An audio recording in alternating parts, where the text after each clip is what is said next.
When you get a call from a customer to say that they've got a green pool, you never really know what you're going to get.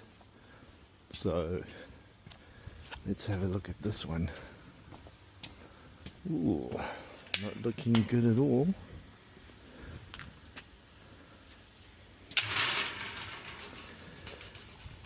Yep, that's green all right. And it almost looks like it's got a kind of a brownish mustard algae, which is particularly nasty. Takes a lot to get rid of that. But now we have to try and work out why it went green. Oh, I see the lights on.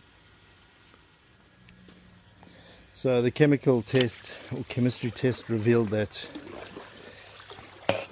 the chlorine levels, kind of obvious I guess, were really low, along with all the other elements including the salt. And this is a salt chlorination or salt chlorinated pool, so we need to keep those levels up so that the chlorinator can generate sufficient chlorine to keep the pool sanitized and free of algae. Anyway, we've dosed with all the various chemicals that are needed, and next part of the process is to brush down all the walls and floor to get all this algae into suspension so that the chlorine can kill it. It's coming off quite nicely actually. It might have something to do with the pool surfaces. It's fairly smooth rather than rough, so the algae's not adhering to it as badly as in some pools, especially concrete pools. Anyway, by the time I've finished, this pool's going to look like a brown soup. You can see it's getting that way already, and then it's just a matter of time for the chlorine to kill the algae, and then we'll have a look a little bit further down the line. The pool here is a bit cloudy still, but it's looking a hell of a lot better than yesterday. I'm going to retest the water. I prefer using commercial grade testing equipment. That just takes the guesswork out of it and gives me actual numbers to work with.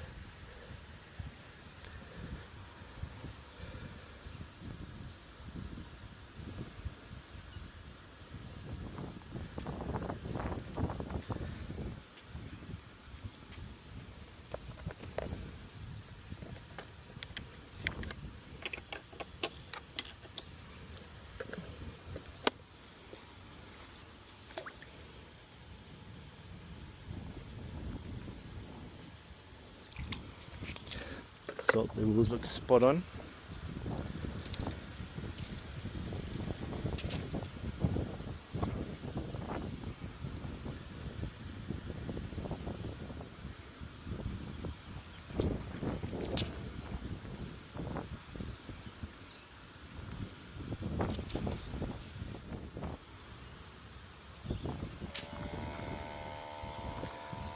Just let that run.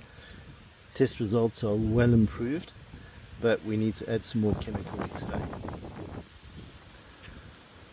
So I'll be doing that, and hopefully in the next day or two it should have cleared up. Right, so calcium hardness levels were way too low still, so we've got to bump that up. And the total alkalinity of the water was still too low as well. So we need to increase that with some buffer.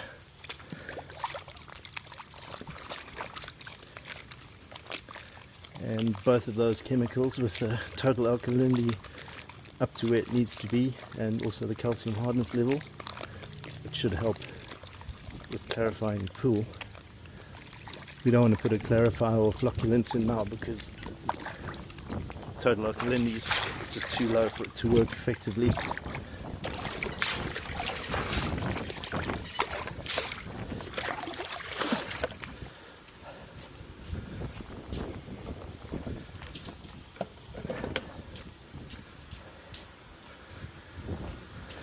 And we're also going to dose with a copper-based algicide. There was a fair amount of algae in there, and we want to prevent another infestation from happening.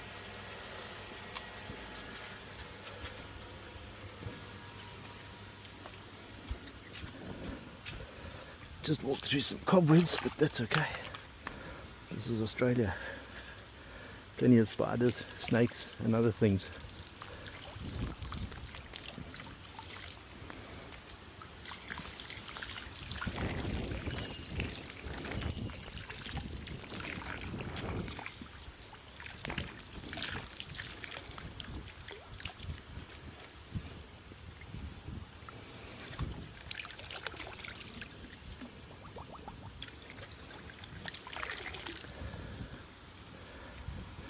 Yeah, so that should last a few. Some big beetles floating around in this pool. They must be feeding on some of the plants in the garden. So this is the greenish pool we did the other day, and it's looking heaps better. And there's just a bit of sediment on the bottom of the pool that we'll need to vacuum out to waste. So we'll get that done pretty soon. Okay, we're back to vacuum everything out to waste, and now you should be able to get a good idea of the size of those beetles and what they look like. Not great. Anyway, let's get the vacuum plate in.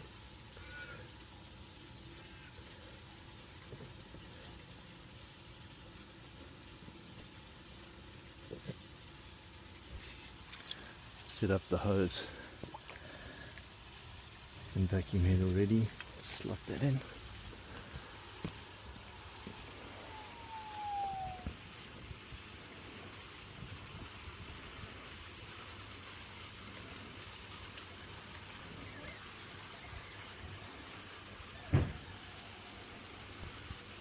Got nice powerful suction, so no problem with getting all of this stuff sucked up and out of the pool.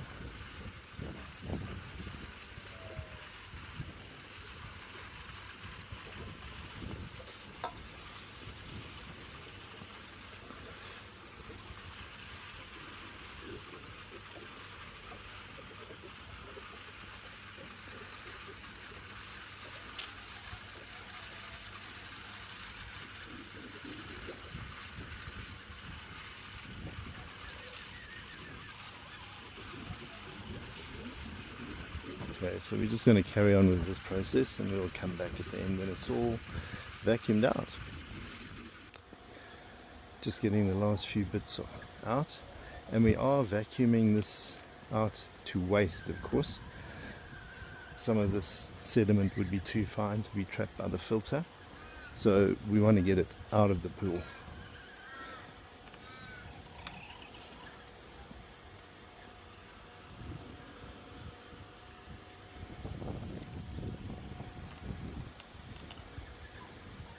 So that's pretty much it.